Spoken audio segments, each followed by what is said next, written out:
مصنوعی طور پر دنیا میں بیماریاں لائی جائے گی، مصنوعی طور پر دنیا کے اندر بلائیں لائی جائے گی، دنیا کے اندر زہر اور زہریلی اشیاء غذاؤں کے طور پر لوگوں کو دی جائے گی، بڑے عجیب حالات ہوں گے، بڑے عجیب انداز ہوں گے۔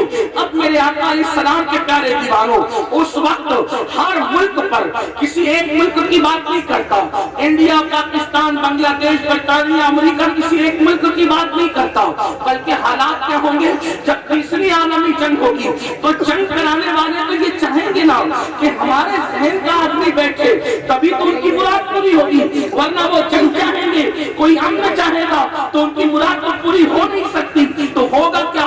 پوری دنیا پر لوگ اپنے خیال کے لوگ بٹھائیں گے اور وہ ظالم ہوں گے، وہ جابر ہوں گے، اتنا ظلم ان کے پاس ہوگا، اللہ اکبر، لوگ آج سے پہلے کے ظالموں کو بھول جائیں گے۔ فرعون کا ظلم، نمرود کا ظلم، شداد کا ظلم، وقت نسل کا ظلم، یعنی جتنے بھی ظالم گزرے ہیں، سفاکیت ہو یا اور بھی کوئی آپ کے نزدیک اصطلاحات ہو، وہ سارے جو وہ جرموں کو اور ظلموں کو لوگ فراموش کر دیں گے۔ اور آج یہ سب کچھ کیوں کر ہوگا؟ اس کے ہوگا کیوں کر؟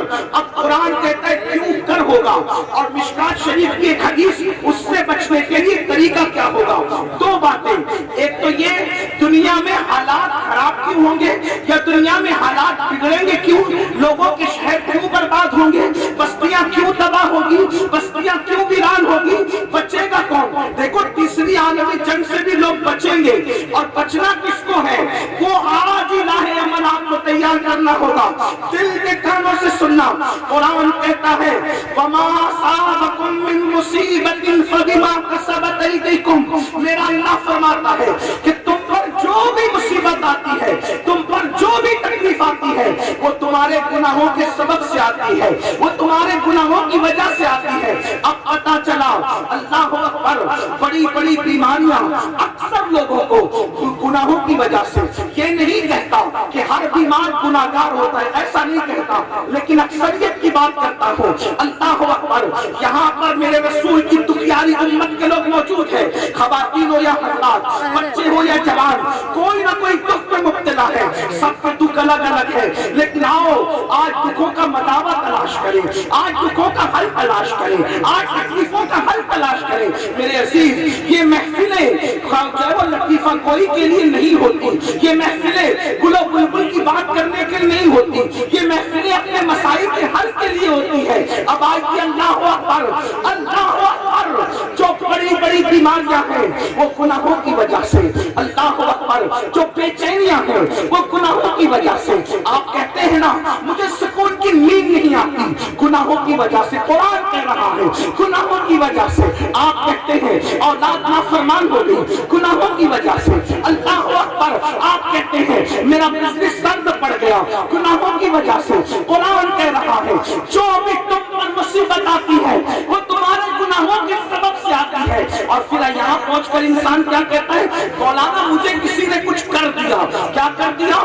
چین کی نیند نہیں آتی، کسی نے کچھ کر دیا، بیٹی کو رشتے نہیں آتے، کسی نے کچھ کر دیا، دھندا اچھا نہیں چلتا، کسی نے کچھ کر دیا، دل مطمئن رہتا ہے، کسی نے کچھ کر دیا، ذہن ٹینشن میں رہتا ہے، کسی نے کچھ کر دیا۔ یاد رکھو کب تک اپنے جرائم کو دوسروں کے ساتھ تھوپتے رہو گے؟ کسی نے کچھ نہیں کیا، قرآن کہتا ہے تیرے کرتوت کی وجہ سے یہ تیری تکلیفیں ہیں، یہ تیری مصیبتیں ہیں۔ جب یہ آیت کریمہ نازل ہوئی، جب یہ آیت پاک نازل ہوئی تو اللہ کے رسول صلی اللہ علیہ وآلہ وسلم، اللہ کے حبیب علیہ الصلوۃ والتسلیم جو ہے، اللہ پر آیت کریمہ کی تشریح کرنے لگے۔ اللہ کے رسول علیہ السلام اس آیت کی تشریح کرتے ہیں، اب دل کے کانوں سے سننا۔ اللہ کے حبیب علیہ السلام فرما رہے ہیں کہ دیکھو اللہ فرماتا ہے جو بھی تم پر مصیبت آتی ہے وہ تمہارے گناہ کی وجہ سے۔ اب آقا اس کو سمجھاتے ہوئے فرماتے ہیں کہ تمہارے جسم میں جو کھجلی آتی ہے، یعنی کبھی کبھی جو تمہارا جسم کھجاتا ہے وہ کھجلی بھی تمہارے گناہ کی وجہ سے آتی ہے۔ مطلب کیا کہ اگر مسلمان گناہ نہ کرے تو